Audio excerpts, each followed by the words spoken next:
OCD എന്നത് ഒരു cycle പോലെയാണ്. അതായത് ഒബ്സഷൻ തോട്ട് വന്നു കഴിഞ്ഞാൽ നെക്സ്റ്റ് കമ്പൾഷൻ ആയിരിക്കും. ഇത് റിപ്പീറ്റഡ് ആയിക്കൊണ്ടേയിരിക്കും.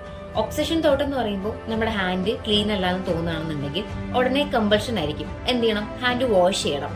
അത് കഴിഞ്ഞ ഒരു സെക്കൻഡ് നമുക്ക് ഓക്കെ ആയിരിക്കും, ഫിയറോ കാര്യങ്ങളൊന്നും ഉണ്ടാവില്ല. ബട്ട് വീണ്ടും നമുക്ക് എന്ത് ചെയ്യും? ഒബ്സഷൻ, നമുക്ക് ഹാൻഡ് ക്ലീൻ ചെയ്യണം, വൃത്തിയല്ല, ഫുൾ ഡേർട്ട് ആണെന്ന് തോന്നുകയാണ്, വീണ്ടും കമ്പൾഷൻ, ക്ലീൻ ചെയ്തുകൊണ്ടേയിരിക്കുന്നു.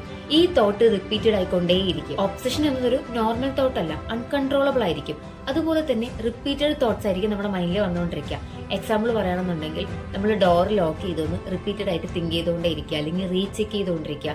അതുപോലെ തന്നെ മിസ്റ്റേക്സ് എന്തെങ്കിലും പറ്റുമോ, സാധനങ്ങളൊക്കെ പെർഫെക്റ്റ് ആയിട്ട് ഇരിക്കണ്ടേ, അങ്ങനെയുള്ള ഒരു പെർഫെക്ഷൻ ആയിരിക്കും നമുക്ക് എപ്പോഴും ഉണ്ടാകുന്നത്. അത് നമുക്ക് കൺട്രോൾ ചെയ്യാൻ പറ്റാത്തത് കൊണ്ട് തന്നെ ഇതൊരിക്കലും നോർമൽ അല്ല. ഈ ഒബ്സഷൻ തോട്ടുള്ള ലക്ഷണങ്ങൾ എന്ന് പറഞ്ഞാൽ അവർക്ക് എപ്പോഴും ഡൗട്ട് ആയിരിക്കും. അതുകൊണ്ട് എല്ലാ കാര്യങ്ങളും വീണ്ടും വീണ്ടും ചെക്ക് ചെയ്തുകൊണ്ടേയിരിക്കും. എക്സാമ്പിൾ ഇപ്പൊ നമ്മൾ എവിടെ